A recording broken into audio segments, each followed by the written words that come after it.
Aralin din natin ang kwento ng isa nating kapatid na ginagawang pangkulay ang emosyon sa entablado dito sa Ang Artsy Mo.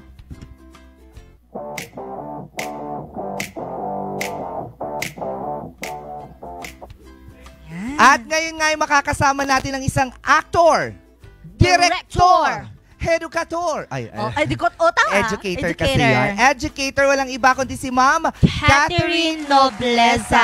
Isang magandang umaga po, Ma'am Catherine. Good morning po, magandang umaga. How is the Miss to everybody else? Are you in the good of? What? Yes, of course. Ang bilis. Hindi ko nakuha agad. Talaga, Hindi nakuha. National Arts Month ngayon. Bilang isang director po, isang aktor at isang educator, ano po yung meron para sa inyo ngayong buwan na ito na National Arts Month? Siguro ngayong Arts Month, more of creating pa rin. Tapos more of conceptualization. Lalo ngayon may mga hawak akong mga estudyante. So may hawak akong grupo. So ngayon ang ginagawa namin, patuloy na nagpapalakas, training. Ganun ang ginagawa namin. And ngayon po, we will join Panagbanga Festival. Kayo ay sasayaw. Yes, ang mga bata. Sila ay pupunta doon sa kalsada. Dahil ang tawag doon ay kalsayaw. Wow! Bago na naman kaalaman ang natutunan ng mga ka-MB ngayong araw. Kalsayaw. Oo, diba? Street dance. Oo. Pero ma'am, ano naman po yung isang creative process bilang isa pong nag-play? Oo. Sa pagbuo ng play or ng kwento, naniniwala po ako lagi na it's a collaborative effort. Hindi pwedeng, kunyari ako, director po, hindi pwedeng ako lang yung nagsasalita all throughout. Kinakailangan po ay make sure po na yung mga artista ay meron laging say.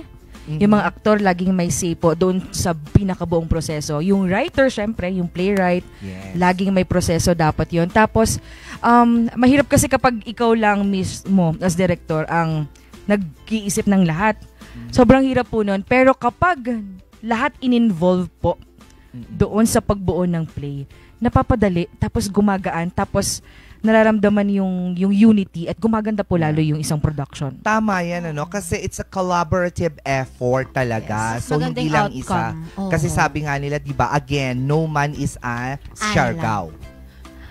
2 beses na po siya. Kung hindi 224, nagiging Siargao ang panahon ngayon. Hindi ko din alam Parang the story resonates.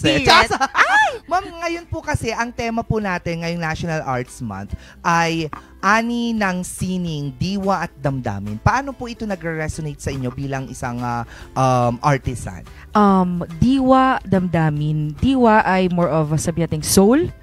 And then damdamin is passion, yung emosyon mo. So, hindi, para kumbaga, lagi po siya dapat magkaakibat. Hindi pwedeng puro passion lang. Kinakailangan meron kang will to get up from your bed lagi, kahit, kasi sa arts, hindi madali palagi. Hindi pwedeng lahat happy, lahat bongga. Palagi at palagi na merong downside po yan.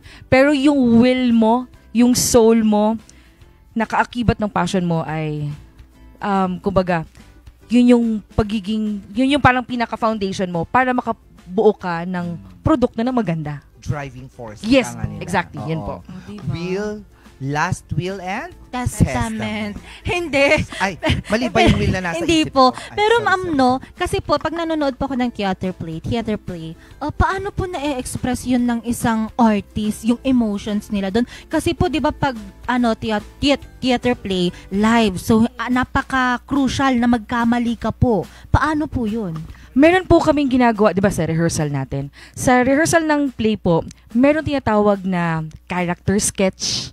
Ibig sabihin, kailangan makuha mo yung physical niya, aralin mo kung paano itsura niya, ano yung backstory. Kailangan ma-discuss po yun sa isang artista kung kayo po gaganap. Kailangan ma-discuss mo yun. Dapat alam mo yung pinanggagalingan niya para makuha yung tamang emosyon.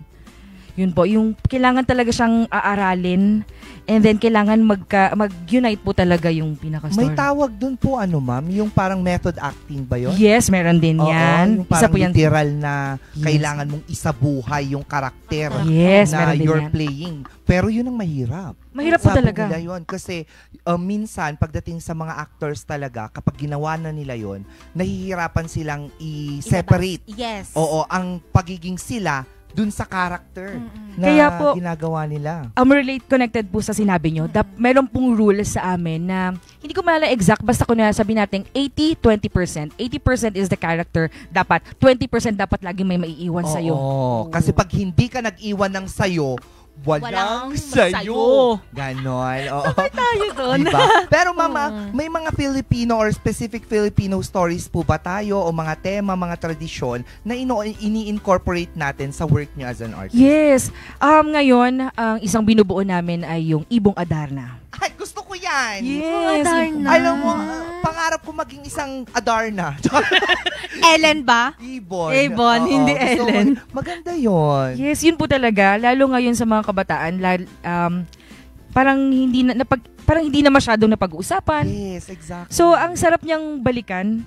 Ibong Adarna, Florante at Laura, oo. Noli Me Tangere, yung mga Yes. classics natin. Yan yung... Yun yung mga magaganda po na Yes. ipasok ngayon, kasi we have to incorporate, hindi naman incorporate Alalahanin lang, pa rin. inculcate Yeah, in the inculcate. minds of the children of today about Oo. the past that we have and the stories that have brought up all the emotions of the older generations Nakakalimutan into na kasi. today's Oo. spirit. Nakakalimutan na kasi, 'di ba? Marami nang napapanood diyan, cartoons, Yes. animes and everything, and nakakalimutan ng mga bata ngayon kung ano nga ba yung kwento or kasaysayan na meron ang Pilipinas noon. Tama yan. Ma'am, ano po yung mga hopes natin for the future of theater dito sa Pilipinas? Ngayon, siguro mas maraming space to create kasi hindi naman lahat na pagbibigyan na makapag-perform ka. Mas maraming platform for us. Yun po yung prayer ko at panalangin ko palagi para sa mga artista ng bayan po. Kasi alam mo ba, ang stage kasi ng theater talaga, hindi lang naman talaga sa mga enclosed na area Pwede kang gumawa ng theater play sa labas mismo. You can even do that sa mga kalsada lang, ganyan, or sa gilid-gilid ng mga establishment. Kasi nagagawa naman ng playwright yung mismong location. Yes. Diba? Agree. I'm actually into theater. Really? Wow! Yan ang naging dahilan kung bakit ako lumipat from physical therapy to masscom. Oo. Kasi physical therapy student ako dati. Nang dahil sa isang theater play, I decided na hindi ako para sa health sciences. Wow, di ba po? Diba? Oo. At umarte na rin ako. Sa UP din. Oo. Kasi ang plinay namin doon noon yung A Midnight Summer's Dream. Wow! Ako si Pac. Oo, yung walang kalinya-linya. Puro expression lang sa mukha at katawan. At mas mahirap po yun. Ha? Madali. Diba? Madali. Diyos! Madalian! Kasi may mga misconceptions din po, no? Patungkol nga dito. Ano po yung masasabi nyo na ang mga misconception ng society na pinakamadaling form of art daw? Ang pag-arte sa teatro. Madaling mag-inarte? Oo. Yes, madaling mag-inarte. Ginagawa araw-araw. Pero mahirap po yung maging real ka. Oo. Na habang umaarte ka, yung maging totoo ka sa paningin ng audience at ikaw mismo sa sarili mo na nararamdaman mo. Yun po ang mahirap. And yun nga po, proseso po siya. Imaginein na lang po natin, di ba?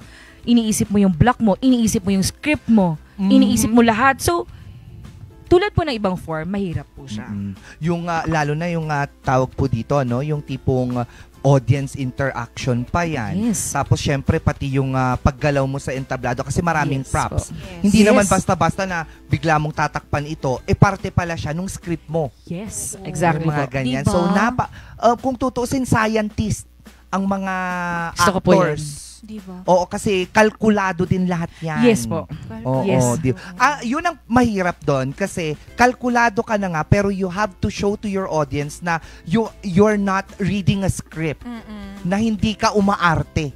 Kailangan dapat natural. Si Eugene Domingo galing sa theater. Magaling yan. Kaya grabe din yung mga expressions niya. Bagay ka sa teatro actually. Actually, nag-play din kami nung way back 2 years ago po. Wow. And ang laging naipupunta po sa aking karakter, ang maldita. Halata. Oo, laging maldita, ang tagasingil ng utang, laging ganyan po. Diba? Pero ang saya, Yes. at the same time, sobrang pressured po. Exactly. Oo, kasi parang ang hirap magkamali at the same, parang kailangan kapag nagkamali ka, tuloy-tuloy pa rin pala. Yes, Tama yes. yan. That show Tuloy-tuloy must save. go on. Save Kaya yourself. naman itatry natin ang style ngayon ng Wow. pag-arte. We will do it. Oo. Dahil nandito na si Director. Oo, siya ang magdidirect sa atin pero kasama pa rin siya na aarte. Arte. Oo. Meron tayong pagpipilian ng mga scenario that we will be doing. Thank you so much, Sir Coco. At kayo po ang bubunot kung alin dito ang ating gagawin. Parang kinabahan naman po ako. Ay, wait lang po. 3 yung Sige. pagpipilian. Go. Sige, ito Okay, po. perfect. Na-pressured Sige, naman ako ma'am. dun. Oo, tignan natin. Alamin natin ang mga ganap. Babasahin ko na po. Yes ma'am. po, Okay. go. Na love at first sight si boy kay girl at nagpatulong kay barista para makilala at malaman ang name ni girl. Parang kailangan Okay. natin dito So, ako yung girl. So, Ikaw sino yung boy? guy. Totoo. Ikaw po yung barista. Wait lang. Talaga So, sa akin yun Na love at first sight si boy. Nalove at first sight ka Ka. sa akin. Okay. Yes. Kaya nagpatulong ka na malaman yung pangalan ko kay barista. Sa akin. Okay. Mm. Anong name ni Coffee. barista? Barista na lang? Oo. Okay. Okay. Si Barista Cat. Ganon. Oo. Barista. Ano pong gusto niyong pangalan? Bureaucrat yan. Barista Cat. Ayan. Tapos, ang pangalan ko naman, Ano, dahil Eduardo. maganda ako, Edward. Edwardina. Edwardina. Okay. Ayan. Lights, camera, action. Barista. Oh. Meron kasi akong nagugustuhan dun na nakared ang buhok eh. Ting, ting, ting, ting! Cut po, coffee! Oh, yes, ano yun? Oo, may gusto Ay, kasi ako eh. Here po. May gusto kasi ako. Ano Kaso nahihiya talaga akong lapitan siya. Ay, sino ba? Yun o yung Saan? kumakain ng kape. Kumakain ng kape? Oo, kakaiba kasi siya kaya nga yun ang nagustuhan ko sa kanya eh. Oh, teka, nasaan ba? Oo. Nasaan ba siya? Nasaan ba siya? Andyan sa left mo. Nasa left mo. Ayun o, yung umangaya pero hindi kumakagat. Oh, bakit mo naman nagustuhan yan?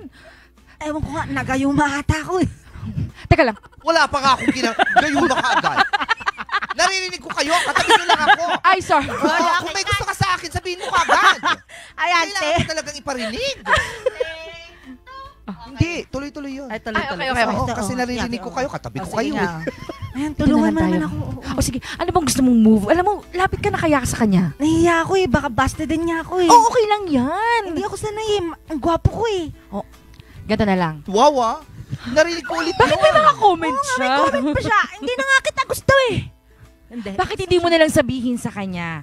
Alam ko na ganito na lang. Sige. Bibigyan kita ng free coffee. Sige, paano yan? Tapos, ibigay ko. Sige, Sige. lagyan mo ng ano ha, Ano gusto mo? ng Sunrocks.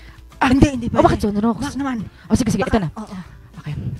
Hello? Ay, Yeah. Diba? Yan, nandito ako sa coffee shop ngayon. O, diba? ayun na nga, Coffee pasensya. shop. Pinag-uusapan nga Karinderya ako lang to eh. Ito, coffee shop. Oo, may nakakagusto daw sa akin. Ang tsaka naman. Gusto makipagkilala. Yes, friend. lang I yan. know. Huwag kang Aha. mawalan ng lakas ng loob. Ano Mawalan itsura na ako ng niya? lakas ng loob. Okay. Ewan ko eh. Ewan ko. I cannot describe talaga. Pero, it's not my Ewan ko ba? type. Ting! One coffee for Edwardina! Ay, nandiyan na yung coffee ko. Actually, pangatlong coffee ko na yan. Wait lang, friend, ha? I'll call you back. Edwardina po? Yes. Pinabibigay po nung lalaki. Thank you, but no Oh. thanks. Pero bayad na po ito. Ay, sure. Ayan. Salamat. Sige po. Yan na, sige na, pumunta. Sarap. Edwardina, may gusto magpakilala sa iyo. Naririnig ko nga eh. Oo nga eh. Ayan. Baka naman pwede mo pagbigyan tong customer ko. Sure. Sige. Wow. Edwardina, Mhm. hindi. Teka lang, nawawala na ako ng chance eh. Kasi sabi niya, coffee shop to eh, karinderya lang to eh. Hindi. May barista tapos. Binabago niya yung eksena talaga. Ito yung dapat lang. hindi actor Wait sa mga lang nga. theater. Binabago niya yung script. Wait lang. accept ayan na lang daw. Oo. Ayain sana kitang lalabas mamaya eh. Nasa labas na ako. Nasa loob tayo. Lalabas tayo mamaya ng coffee shop. Oh. Saan tayo pupunta? Sa another coffee shop. Sorry. Ay. Hello, may cake babe? dun. Ay. Yes, oo. Nandito ako nag-aantay. Pakibilisan kasi may nang iinis eh. Salamat. Wala See you later, ka babe. nang Ayun. Perfect. Di ba ang galing? Parang feeling ko po, makakabuo tayo ng play pero magulo. Dahil sa'yo, Dahil sa actually. akin. Oo. Sabi coffee shop, may barista. Biglang sabi niya, karinderya. Karinderya lang nga to.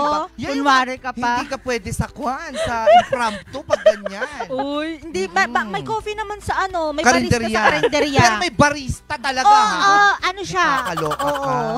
Pero in fairness, maganda. Magaling tayo, ma'am. Yes. Congratulations sa akin. Okay. Ginawa pa naman akong lalaki, pangit pa. Ayan. Ma'am, thank you very much po Thank sa you so much. pagkipagkulitan sa amin ngayong umagang ito. And happy National Arts Month po sa inyo at sa mga kasamahan niyo po sa teatro. Baka may nais po kayong batiin. Syempre gusto kong batiin ang Tanghalang SLU, ang grupo ko. And of course, my family na nanonood ngayon. Maraming salamat sa inyo. Salamat sa pag-imbita sa akin. Thank you po. Ayan, mga ka-Ebi.